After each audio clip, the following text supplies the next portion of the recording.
Well, biggest weather change today, I think, has been the steady breeze that's been in place. Notice how the wind is blowing across the river right now into West Baton Rouge Parish. So we've got a steady easterly wind flow in place all across southeast Louisiana, gusting to as much as 28 miles per hour in New Orleans. But right now, 13-mile-per-hour sustained wind in Baton Rouge. Lafayette's wind tied to a thunderstorm that's moving into the area right now. So a tight pressure gradient has been the reason. We've got high pressure and low pressure near enough to each other. Now, you'll notice this low pressure is going to start to work its way in. That's going to elevate some rain chances as we get into Saturday and eventually into Sunday. You can see a big dip in the jet stream forming here across the western half of the country. So still going to have a tight pressure gradient between the continent that's going to allow for gusty winds to remain in place as we move through the weekend. So the weekend, probably biggest weather issue is going to be breezy conditions, upwards of 15 to 25 mile per hour wind gusts for Saturday and Sunday. Now going into Friday, you can see still in the teens for Friday afternoon. I think the winds are going to be even stronger as you go down along the immediate coast for Saturday and Sunday. So we're talking about on the order of maybe 25 to 30 miles per hour in some spots. So if you have plans to be outside, make sure to secure any loose items. That's the bottom line. But you'll notice the wind flow here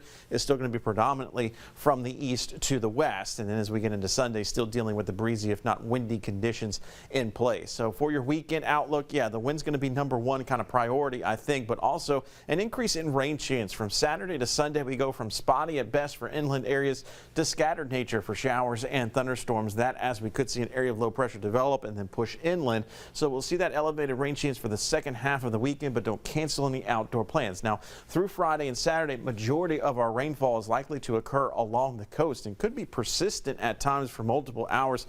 So we could start to see the accumulating effect of a lot of rainfall in those areas. We'll get a slight break from the afternoon heat as we see additional cloud cover and a few of those passing showers. So daytime highs Friday, Saturday, mid into upper 80s, and then we'll be in the mid to low 80s for Sunday afternoon.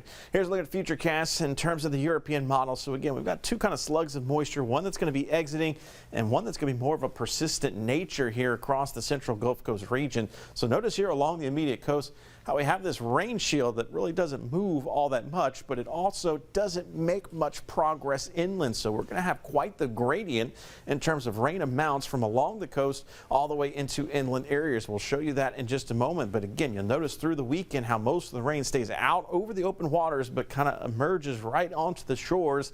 And then as we get towards Saturday and then eventually into Sunday, we start to see a little lift to the north in terms of those showers. There it is going into Sunday afternoon, and then maybe lingering into a portion of Monday. So here is that gradient I was talking about.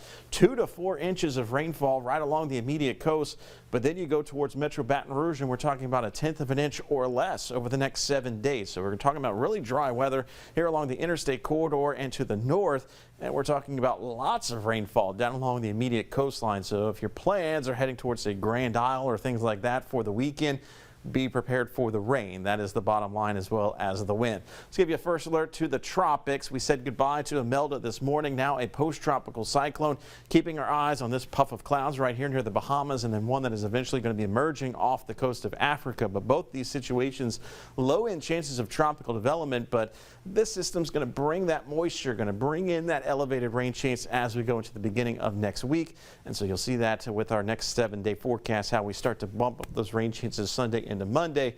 Still very slight for inland areas. It's down towards the coast where we're going to see more numerous showers. But once we transition back to a more drier atmosphere going into Tuesday and Wednesday, the daytime highs climb right back to 90 degrees. So yeah, we're not quite done with the 90-degree days, it looks like, for the month of October.